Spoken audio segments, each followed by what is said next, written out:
Fala galera do nono ano do Edificar, tudo certo com vocês? Eu espero que sim, hein? Olha só, hoje nós vamos falar um pouco, de eletricidade. Bom, provavelmente a primeira coisa que nos vem à cabeça, quando nós pensamos em eletricidade é a imagem do quê?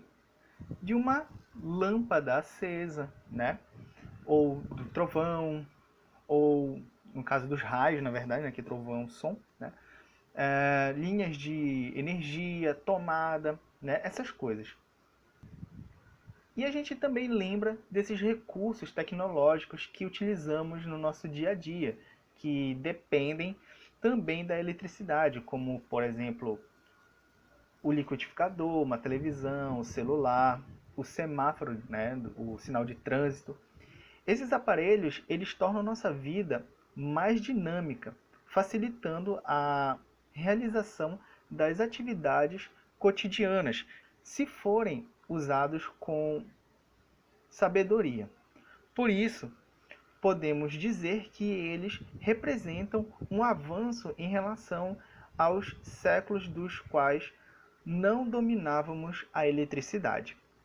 Mas hoje em dia, a eletricidade adquiriu uma importância enorme, porque nós utilizamos a energia elétrica o tempo todo. Não sei se tu já notou, mas muitas vezes não sabemos o que fazer quando falta energia em nossa residência, Então, isso se justifica porque grande parte de nossas vidas, ou da nossa vida, a gente dependeu da utilização da energia elétrica. Nós, que eu digo, nós hoje em dia, Porque os nossos antepassados passavam o dia de boa, sem energia, eles tinham muita coisa para fazer.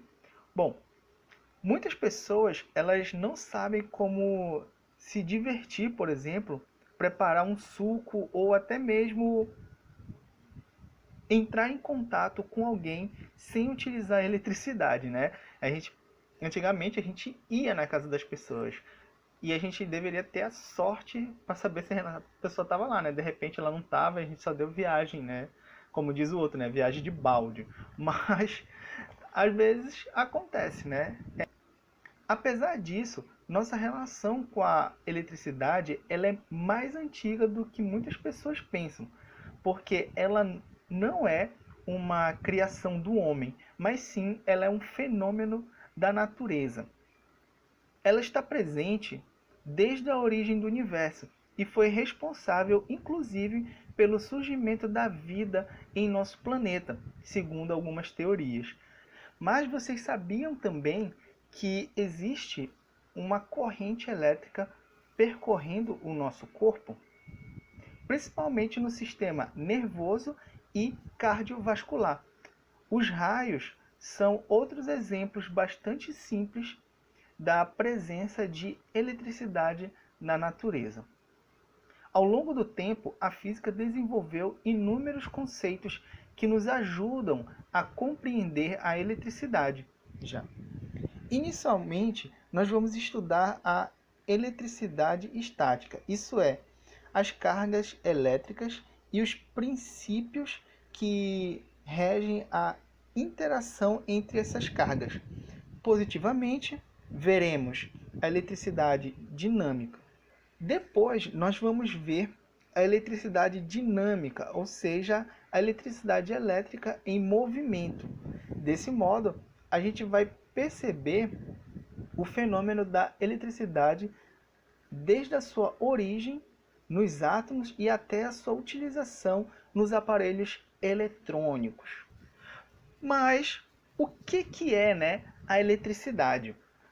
Bom, a eletricidade é um termo geral que abrange uma variedade de fenômenos resultantes da presença do fluxo de carga elétrica.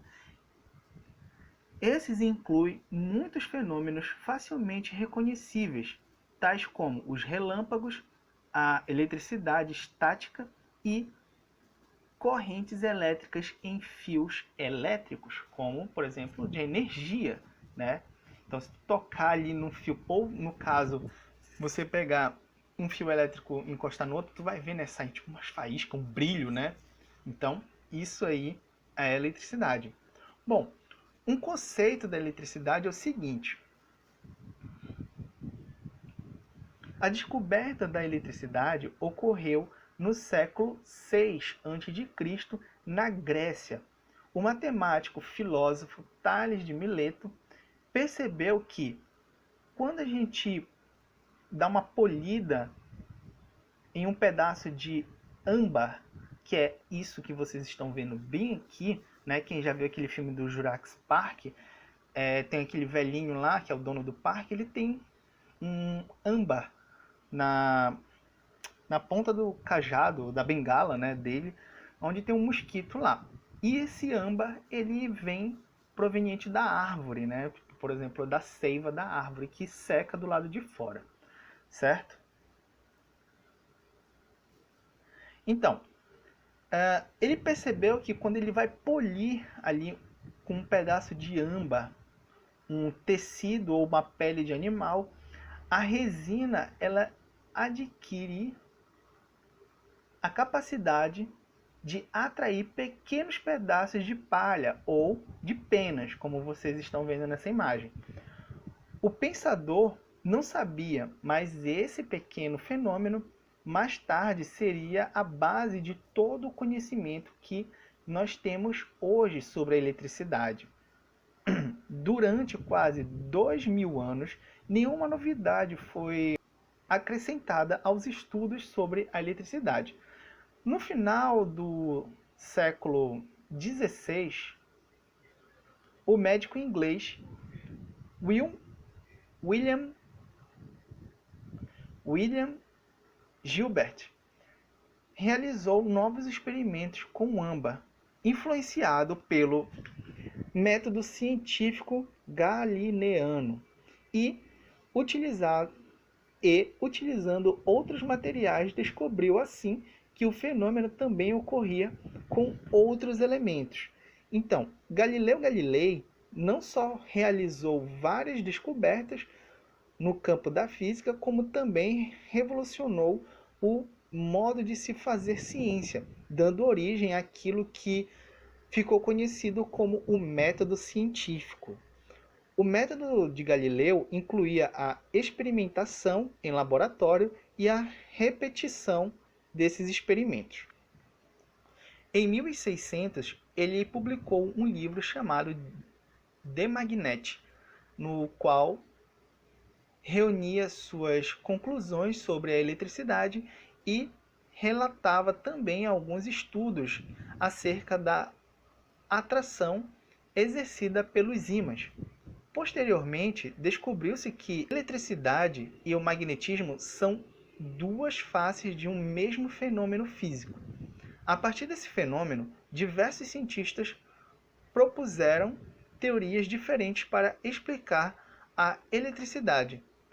Atualmente, sabemos que ela está diretamente ligada às estruturas da matéria.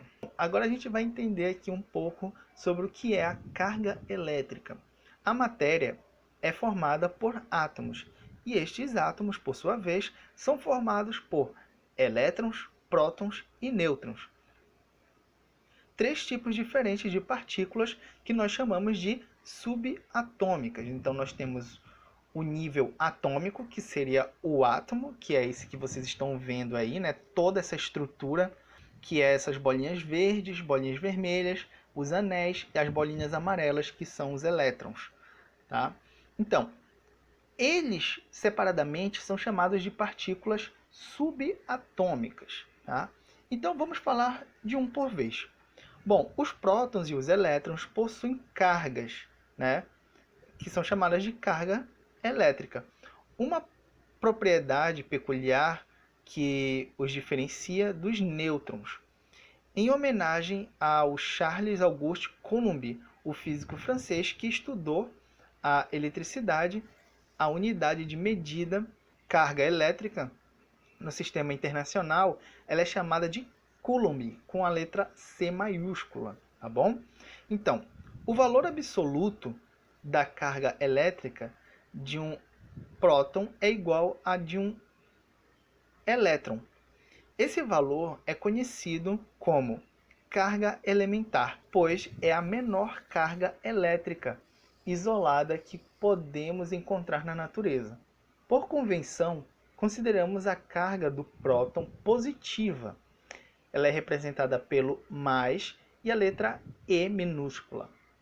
E o elétron é a carga negativa. Você coloca o menos, o sinal, né, negativo, e o Ezinho minúsculo do lado. Bom, os nêutrons são eletricamente neutros. Isso é, não possuem carga elétrica. Logo, podemos dizer que sua carga elétrica é nula. Ou ainda podemos dizer que a carga é zero. Tá bom? Então, naturalmente, podemos encontrar os prótons e os nêutrons agrupados no centro do átomo em uma região que recebe o nome de núcleo. Já os elétrons, eles ficam ao redor do núcleo, realizando movimentos orbitais, como se fosse ali, digamos, deixa eu ver, o sistema solar. Você tem o Sol, que é o núcleo, e os planetas, que seriam os elétrons circulando ele, né? Bom, esses movimentos orbitais em uma região que a gente vai denominar como eletrosfera, tá bom? Que é o de elétron com esfera. Então a gente vai ter aqui, certo? Como eu disse, os prótons, os nêutrons, que vão formar o núcleo, ok? E nós vamos ter a eletrosfera, que seria esse lugar onde os elétrons ficam circulando, tá? Então seria basicamente isso aqui que está acontecendo. Ó. Eles ficam se movimentando de um lado para o outro, certo?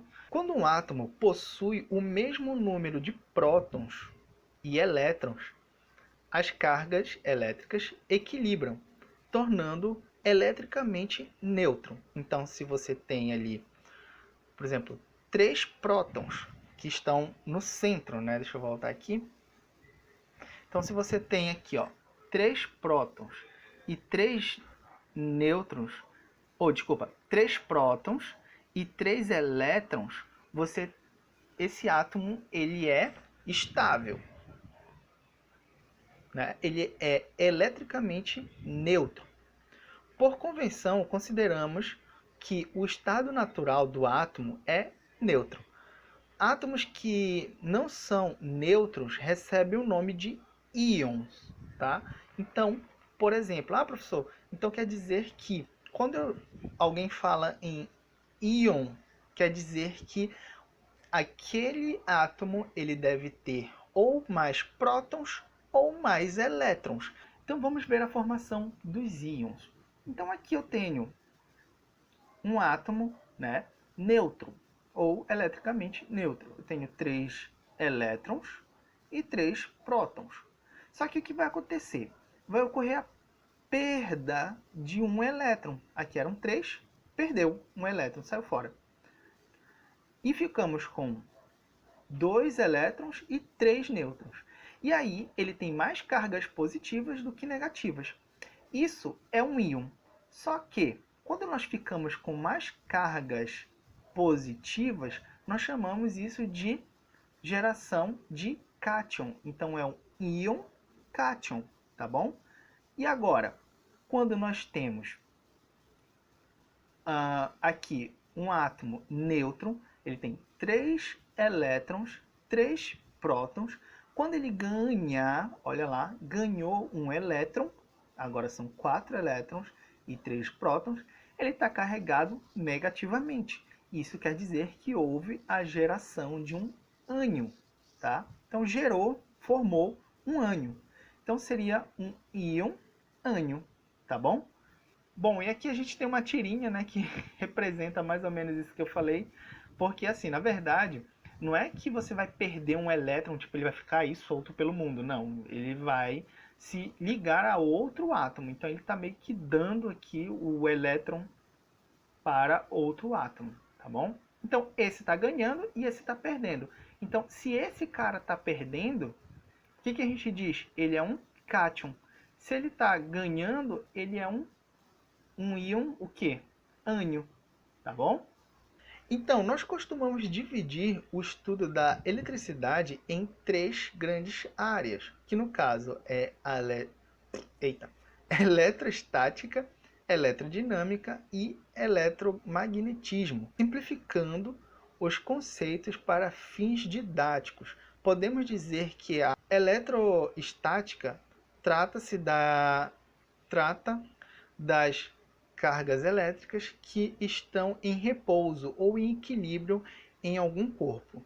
Já a eletrodinâmica, por outro lado, estuda as cargas elétricas que estão em movimento em determinada direção e sentido. Isso é, uma corrente elétrica que a gente tem, por exemplo, no fio elétrico. O eletromagnetismo, por fim, se preocupa em compreender a interação entre corrente elétrica e o corpo magnético. Então, eletrostática.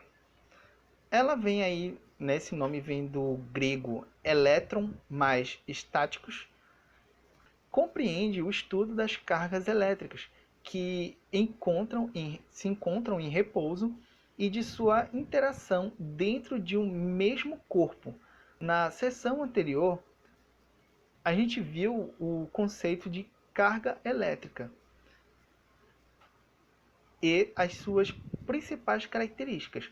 Agora, nós vamos ver os principais conteúdos referentes à interação entre as cargas elétricas. Bom, nós temos o princípio da atração e repulsão. Ao contrário da gravidade, que promove apenas a atração dos corpos, então a gente pode dizer que quando a gente joga a caneta para cima, ela retorna para o chão. Isso é a gravidade, certo? As cargas elétricas elas podem gerar atração ou repulsão, que no caso seria jogar alguma coisa para frente. Digamos, né, se você pegasse algum ponto do planeta e jogasse essa caneta e a caneta voltasse para cima, ia ser muito estranho, né? Mas a gente pode fazer isso com alguns tipos de experimentos, certo? Então é isso que acontece no caso da repulsão. O princípio que rege essa característica é chamado de princípio de atração e repulsão.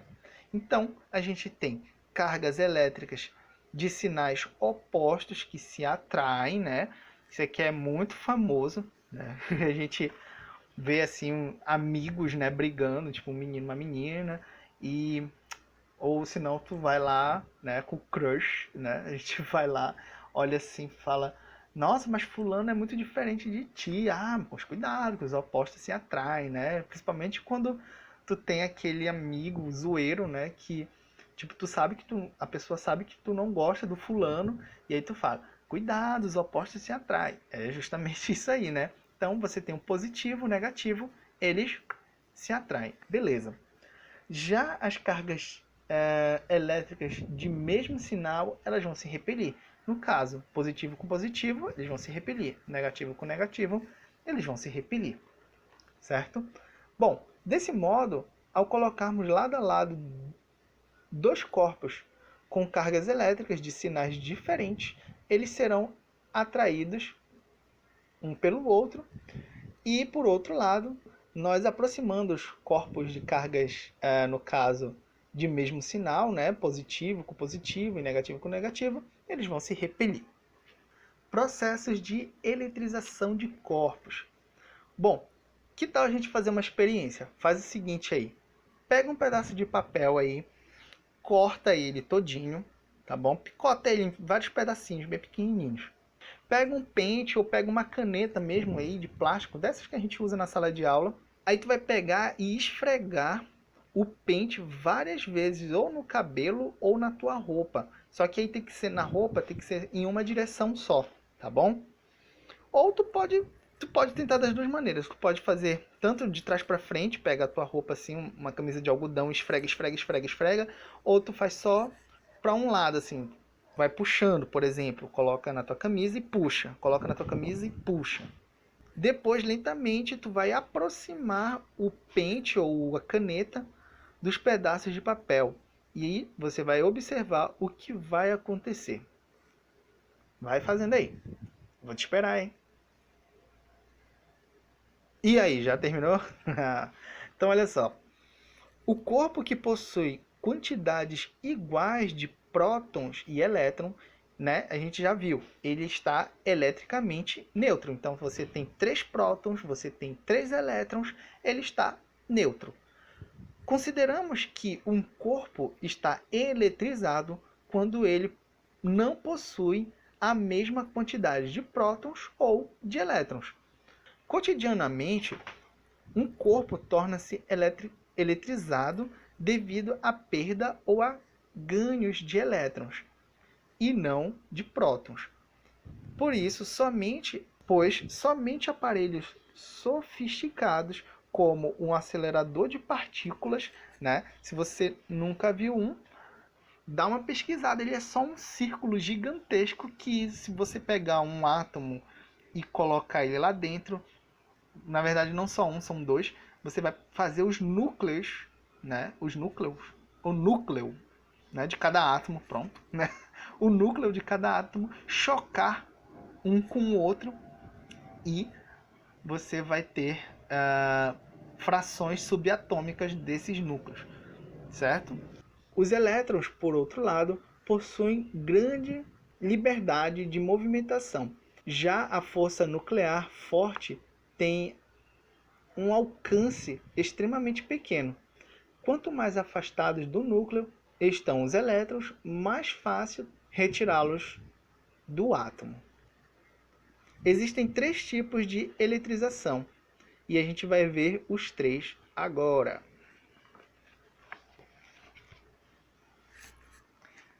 Então, se vocês observarem, né, nessa imagem, a gente tem aqui o bastão nêutron, aqui ó, o pano nêutron, né, que pode ser tua camisa, e aí tu começa a fazer uma fricção nele, né, começa a esfregar eles, e aqui a gente tem cargas positivas e as cargas negativas. O que aconteceu? Você provavelmente tirou, né, os elétrons de alguns átomos e passou para os átomos da flanela, meu Deus. E aí o que acontece? Uns ficaram com carga positiva, negativa, e aí agora você vai lá no papel, encosta e eles vão subir magicamente. É quase que a magia do Harry Potter lá, né? Wingardium Leviosa. Bom, vamos continuar. Bom, galerinha, agora nós vamos falar sobre processos de eletrização dos corpos. Bom, o primeiro que a gente tem ali é o atrito. Então, olha só. A eletrização por atrito, ela ocorre quando atritamos 2 corpos, promovendo a troca de elétrons entre eles. Por exemplo, quando nós esfregamos a lã em um bastão de vidro, ocorre a passagem dos elétrons, que é aqueles negativos, do bastão para a lã, tornando esses objetos, no caso os 2, né, eletrizados. A quantidade de elétrons doadas por um corpo é exatamente igual à quantidade recebida pelo outro. Nesse tipo de eletrização, inicialmente os corpos estão neutros, mas após o atrito, ambos tornam-se eletrizados com cargas de sinais contrários. Nesse caso, nós temos aí o corpo que recebeu os elétrons torna-se negativamente eletrizado e o corpo que doou, né, os elétrons para o outro passa a ter um número maior de prótons. Então, ele vai ser carregado, né, ou eletrizado positivamente.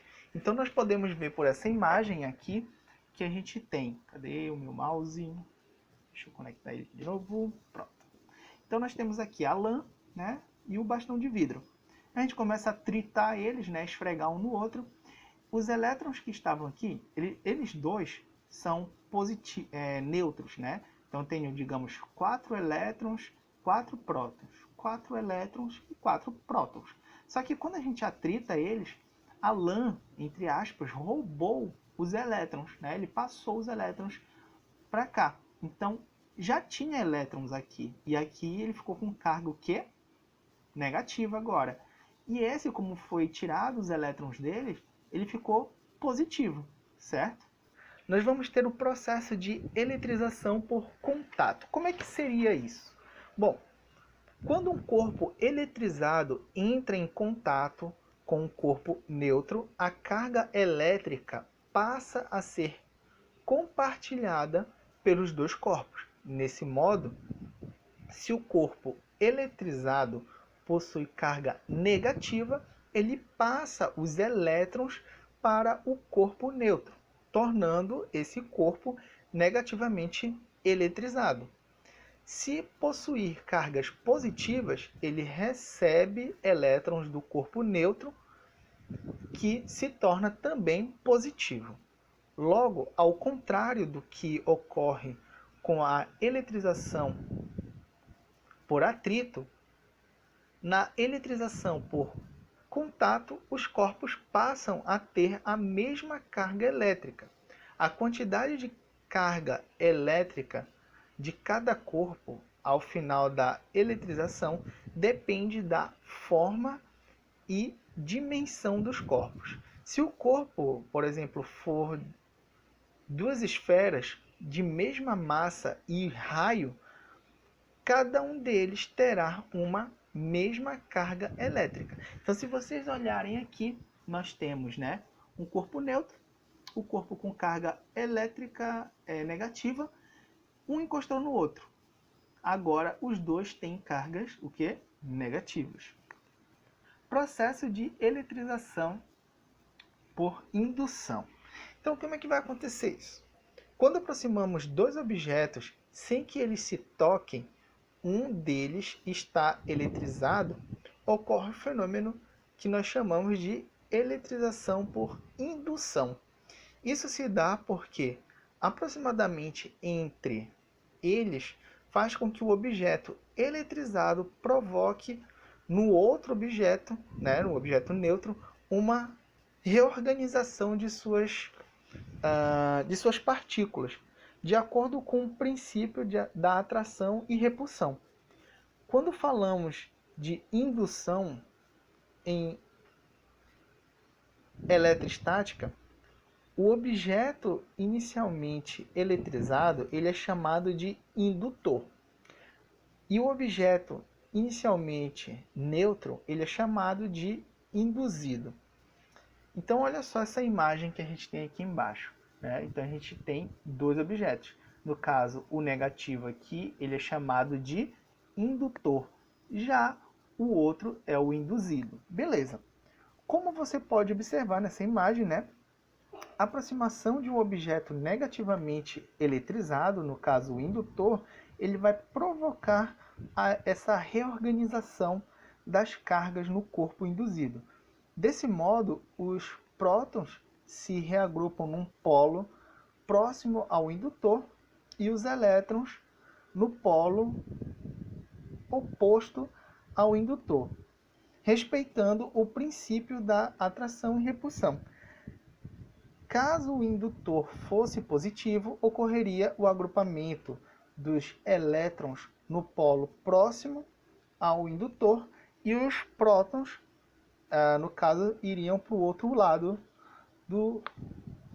da esfera. Então eu tenho uma experiência aqui para mostrar para vocês. Olha só. Atrito. E aí ele vai chegar próximo e ele vai ter, no caso, cargas se repelindo, certo? Ó. E agora, quando ele aproxima o bastão, depois de um tempo, essas cargas elas tendem, ó, a ser puxadas, né? Por conta justamente do contato entre elas. Beleza, galera? Então, a gente vai ficar por aqui, porque essa aula de eletricidade ela é um pouco extensa. Então, na próxima aula a gente continua. Fiquem com Deus e até a próxima. Tchau, tchau para vocês.